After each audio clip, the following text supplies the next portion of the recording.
Hi.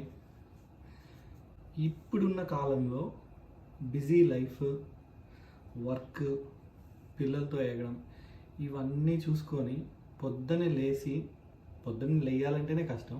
లేచి breakfast చేసుకోవాలంటే ఎవరికి ఒప్పుకున్నాను. బట్ బ్రేక్ఫాస్ట్ స్కిప్ చేయకూడదు. బ్రేక్ఫాస్ట్ తింటేనే చాలా మంచిది మన హెల్త్కి. కాబట్టి మా ఇంట్లో మోస్ట్లీ బ్రేక్ఫాస్ట్ ఏముంటుంది, అందులో రేపు సండే ఎగ్ దోశ ఉంటుంది, లేదా దోశ చికెన్ ఉంటుంది. ఇవి కాదు, ఇవేం తింటాం అనుకుంటే మాత్రం ఇడ్లీ సాంబార్ చేసుకొని మంచిగా తింటాం. బట్ వీటికి పిండి సపరేట్ వేయాలంటే చాలా కష్టం. అందుకనే నాకు మా సీనియర్ అన్న ఒక అన్న చెప్పాడు ఈ టిప్పు. రెండిటికి కలిపి ఒకేసారి పిండి వేసేసుకుంటాము. ఆ పిండి దోశలు వేసిన, ఇడ్లీ చేసిన, ఈ పిల్ల టీవీ చూస్తుంది, చాలా బాగా వస్తాయి. టేస్ట్ మాత్రం ఉత్తదే తినొచ్చు అనుకోండి. ఏంది వీడు ఇట్లా చెప్తున్నాడు అనుకోవద్దు, ట్రై చేసి చూడండి. అది ఎట్లా చేయాలో ఇప్పుడు వైషు చూపిస్తుంది మీకు. పిండి ప్రిపరేషన్కి ఏమేమి కావాలంటే దోశ రైస్, మినప్పప్పు, సగ్గుబియ్యం, అటుకులు, 2 కప్పుల దోశ రైస్, మినప్పప్పు 3/4, అంటే 2 కప్పుల దోశ రైస్కి 3/4 మినప్పప్పు.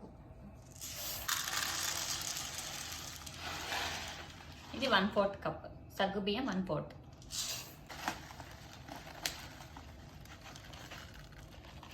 ఒక గుప్పెడు అటుకులు.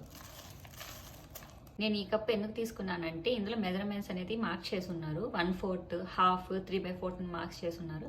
సో నేను ఏదైనా కానీ చేయాలనుకుంటే దీంతో మెజర్మెంట్ తీసుకొని చేస్తాను అనమాట. అది మా ఇంట్లో 1 సంవత్సరాల నుంచి ఉంది.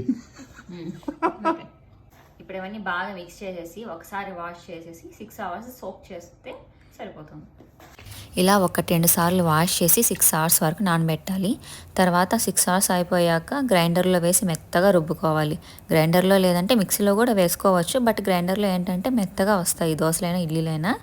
పిండి రుబ్బుకోవడం అయిపోయాక ఇలా చేత్తో 2 to 3 minutes వరకు బాగా పిసకాలి. ఇలా చేస్తే ఏంటంటే మన ఒంట్లో ఉండే వేడి వల్ల పిండి బాగా ఫెర్మెంట్ అవుతుంది. తర్వాత 8 hours వరకు పిండిని అలాగే ఉంచి తర్వాత ఇలా క్లాక్ వైజ్ డైరెక్షన్లో తిప్పుతూ కలుపుకోవాలి. నెక్స్ట్ మనకు ఎంత పిండి కావాలో అంత వేరే బాక్స్లో తీసుకొని దానికి సరిపడా నీళ్ళు, అంటే దోశలకు ఎన్ని నీళ్ళు పడతాయో అన్నీ, ఇడ్లీకి ఎన్ని నీళ్ళు పడతాయో అన్నీ కలుపుకొని దోశలైన ఇడ్లీలైనా వేసుకోవడమే. అంతే. ఇలా చేస్తే దోశలైన ఇడ్లీలైనా చాలా మెత్తగా రుచిగా కూడా ఉంటాయి.